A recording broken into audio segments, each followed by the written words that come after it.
constrained by a lack of power, with war in Ukraine raising new economic issues. Now, many have argued that South Africa needs a permanent basic income grant for the poor. The social relief of distress grant of R350 introduced during COVID-19 is a temporary measure, although it has been extended several times. Now, on the other hand, a new report released by the Centre for Development and Enterprise, the CDE, is an argument against a basic income grant. The CDE's report, titled Poverty and a Basic Income Grant, reveals that South Africa cannot afford a basic income grant. To discuss, we're joined by Bernstein, who is the Executive Director of the Centre for Development and Enterprise. And thank you for being with us. Tell us more, because so many have argued that given the dire unemployment in this country, we simply cannot afford not to offer support like a basic income grant. Well, it's important. Let's start with poverty, and there's no doubt that poverty is increasing in South Africa. In 2014, it was about 55% of the South African population. We guesstimate that it's over 60% and more today. So Poverty is absolutely terrible. Now, a lot of people are saying, let's just raise taxes and pay for a basic income grant. And there are different proposals, different amounts of money. But let's say it's around 200 to 300 billion rand that would need to be raised every year to give adults who are not employed a basic income grant of about 800 rand and higher per month. This sounds like who could be opposed to this? But you have to ask, where will we find the money? South Africa is already spending way beyond our means. Our current expenditure is unaffordable. We're already cutting back on absolutely vital government functions, from basic education to policing, to infrastructure and other things that the state can no longer afford. And in this context, you have to say, how will we raise taxes in a struggling economy? And raising taxes is not cost-free. You will affect economic growth, and that means you will affect jobs. So we're saying no, a basic income grant is not affordable, and that adding a large permanent spending commitment every year from now on will reinforce the unsustainable trajectory of our fiscal policy, and this will actually, in the end, lead to fewer jobs and a very dire situation. Yeah.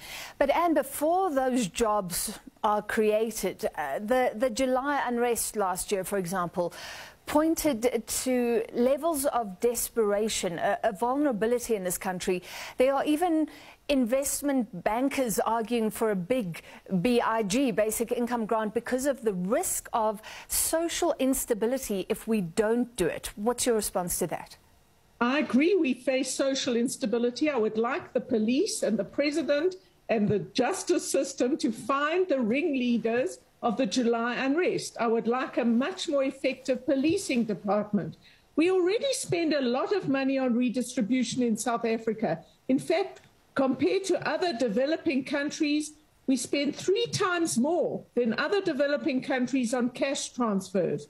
We spend a lot of money in addition to grants on education and healthcare and housing and all sorts of other things that are geared towards helping poor people. The problem is we don't spend that money efficiently or effectively, and we should improve that. So the particular banker you're talking about has proposed that we should introduce reforms simultaneously with a basic income grant. Now, you have to ask yourself, how would this be sequenced? We would have to start paying from the 1st of July. If we introduced a basic income grant, let's say 800 rand per person, we would have to start paying for that by the end of July. Yeah. Now, even if you introduced a package of reforms, which I totally support, and I think we need reforms way beyond the president's limited list, we need to implement them effectively and as quickly as possible. But everybody knows this will take time to result in higher growth and therefore more tax revenue.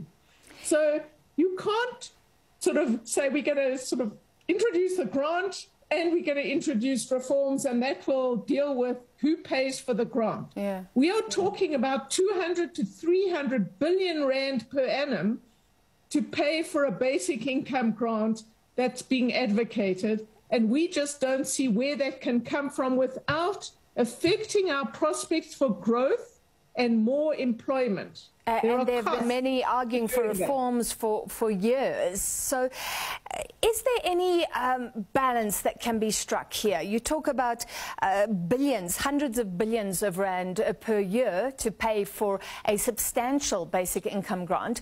But could we keep going with the 350, for example, so at least it's something? I think the estimate there is 44 billion. Well, that's a difficult question.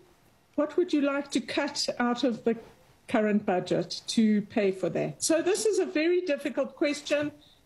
Probably we would argue that you should not do this, but it's very difficult after 2 years of having this.